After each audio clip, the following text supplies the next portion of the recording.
evening mga kumari kuntigang. O, kumusta kayo? Ako'y medyo busy ha mga kumari kuntigang. Pero habang tayo po ha mga kumari kuntigang, ito kasi tayo busy nga po sa pagpapalit ng kurtina dito, sa pagpe-prepare nga po at pagde-decoration natin dito sa bahay ha mga kumari kuntigang. Meron tayong pagbabalitaktakan. Isang napaka-interesting na topic ha mga kumari kuntigang, tungkol nga po sa nalalapit na Kapaskuhan. Kasi anong petsa na ha mga kumari kuntigang? December 1 na pala. Naku po, Mario Joseph. Kaya ako eto ha, hindi pa nga ako nakakapag yung prepare man lamang ng mga Christmas deco. Tinan nyo, ang Christmas deco ito nakabuyang-yang pa. Kaya tayo po ha, makamalit habang eto, tayo po ay nagmamaritesan dito ngayon kasi tayo po may pag-uusapan na isang napaka-interesting na bagay nga ha, mga kabalik na may kaugnayan po sa sinasabing ang Kapaskuhan na yan. Yung mga sinasabing mga regalo ngayon pong darating na Christmas sa mga Christmas party o yung sa munito-munito. Ito po yung mga sinasabing mga bagay-bagay po na dapat po iwasan nating ibigay sa ating mga pagre-regaluhan kasi malas ha mga kumari kuntigang. Talaga ba? At ito, habang tayo po yung nagmamarites at yun na nga, nagdi-discuss tungkol nga po sa mga sinasabing topic na ito, sasabayan niyo po ako na ito ha.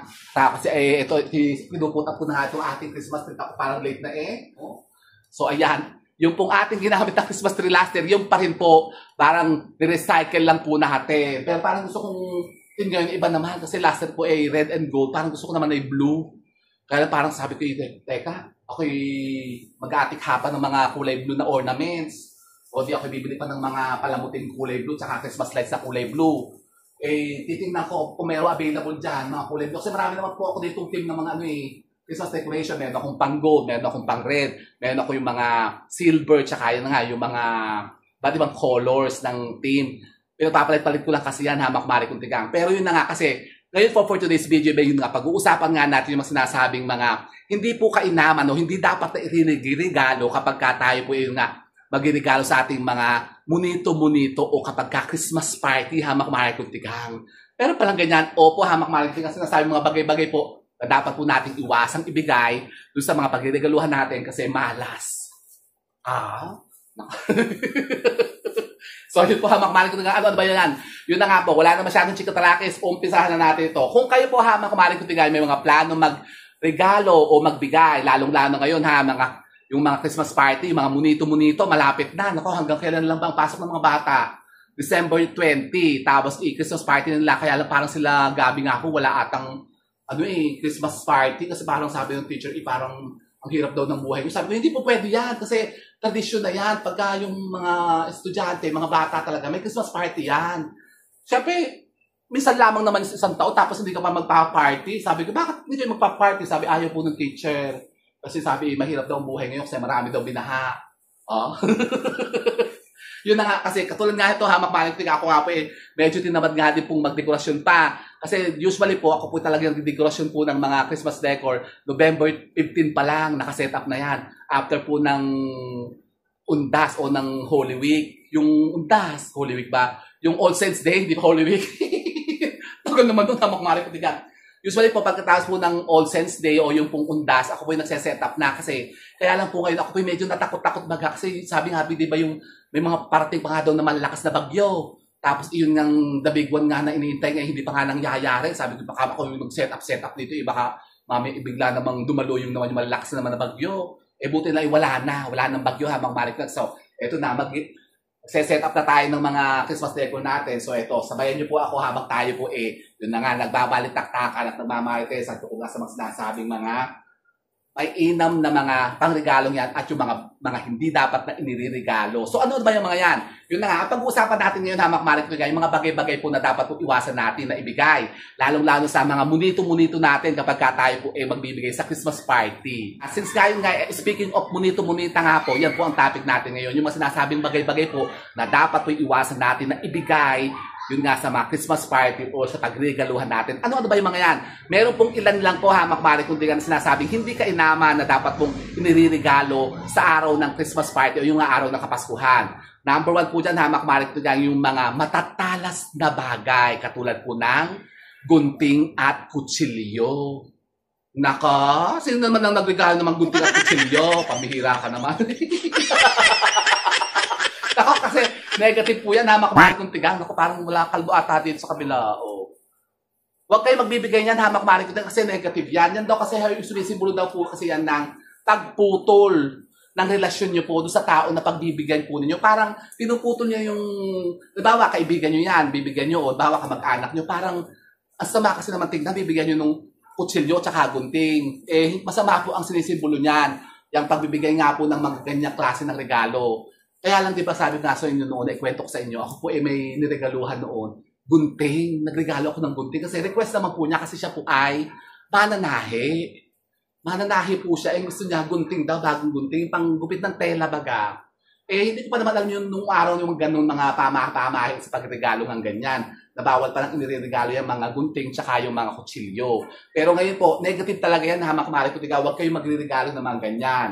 So yun po ang ating number 1. Number 2 po, hamak mari ko tigang, yung mga patay na hayop o yung mga pugot na ulo at yung mga pugot na mga sungay-sungay.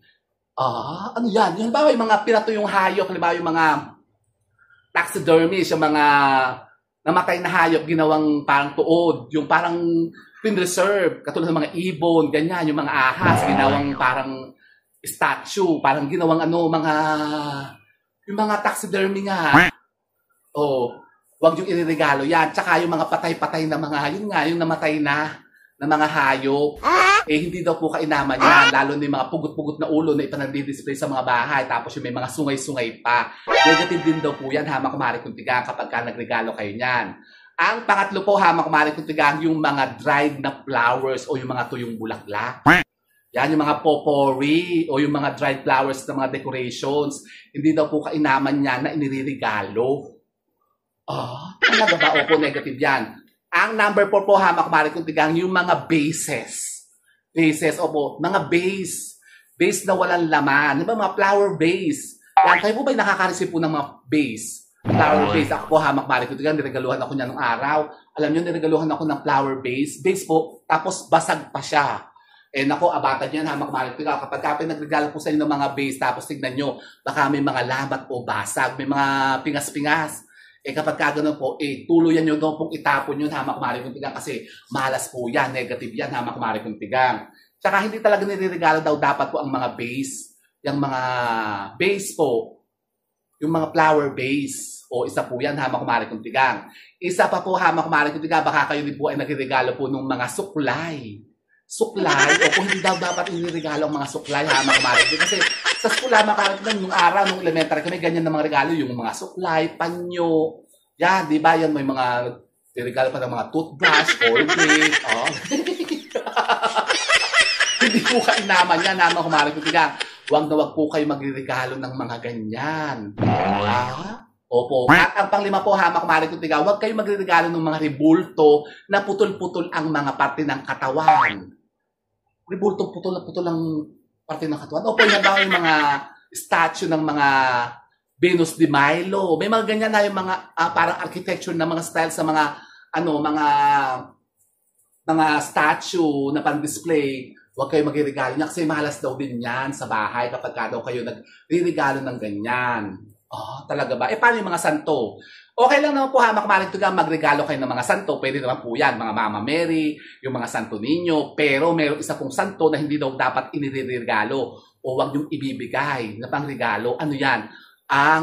Yung pong Nazareno. Nazareno, bakit? Kasi alam niyo po ba yung Nazareno na may daladalang krus? Sinasabi daw po, hamak mari kuntigang, na mabigat daw sa buhay yan kapag kayo daw po taglay niyan o nag-alaga niyan sa loob ng inyong bahay. Lalo pa kapag kaya po ay iniregalo sa inyo. Yung mga puon ng Nazareno na may karga-karga o yung may mga buhat-buhat na mga krus. Yung may pasan-pasang krus baga. Yung Nazareno. Nako, kasi talagang proven ko na po yan, hamak mari kuntigang, kasi nung araw po dito po sa bahay kami po nag-alaga po niyan. Yung poong Nazareno na yan. Talagang nako, sabi ko naman, sabi, bakit ganun parang nag-iba? Nag-iba yung ihip ng hangin. Sabi ko, tinanong ko yung parang, yung, naniniwala ako kasi ako po nga po, devotee nga po ako ng ng Black Nazarene sa Quiapo. Every January nga po, ako po nga namamanata pa dun Tapos every Friday, talagang nagsisimba ako dyan. Pero may nakapagsabi po sa akin na hindi daw po dapat pala yan dinalagay sa bahay o inaalagaan sa bahay. Yan daw po, pangsimbahan lang daw pala yan. O kung ba ako may mga personal kayo mga chapel, doon nyo na siya ilalaga. Huwag daw nyo ilalagay sa inyong mga salas o mga living room na yung nga may mga pasang-pasang krus na ganyan. Eh, paano yung nakapako sa krus? Hindi rin daw po kainaman yan, hamak mari kung tigang na iniregalo yung mga nakapako sa krus.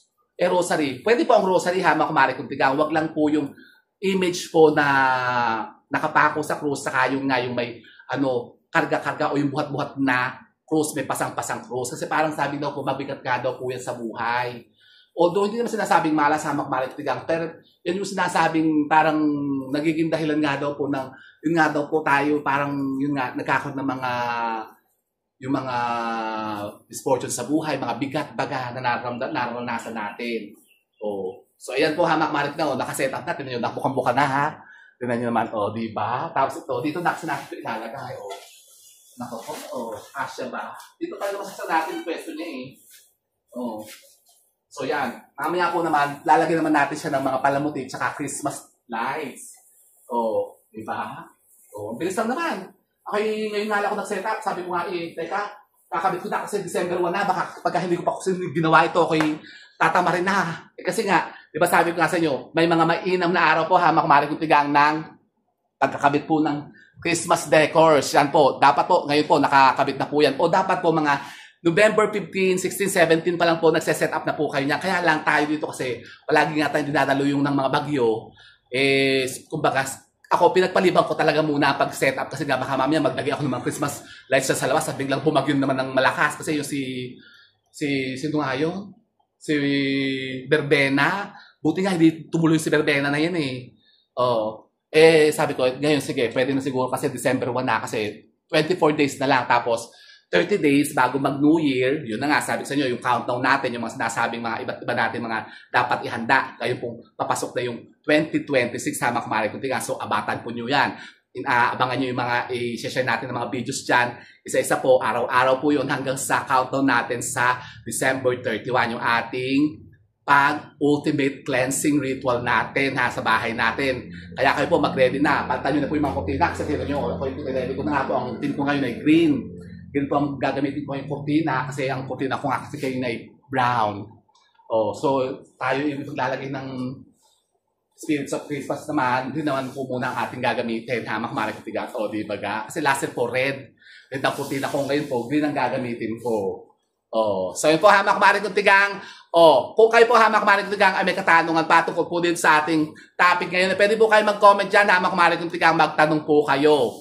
At kung kayo po hamak mari kung tigang hindi pa po nakasubscribe din sa channel natin, mag-subscribe na po kayo. Huwag po kayong mahiya, hamak mari kung tigang, kasi dito kapag ginawa niyo po ang mga pampasweating ito, mga sinasabing mga paniniwalang ito, hamak mari kung tigang, kayo po ay talaga suswertihin din naman. Talaga ba? Opo, hamak mari kung tigang. Kaya with that, mga kumari kung tigang, keep safe and God bless. Thank you for watching and don't forget to subscribe my channel. I know you like it and don't forget to brush your teeth. Bye, makmari kong tigang. Ako, mag-ready na kayo at malapit na. 24 days na lang. Pasko na. Darno! Darno!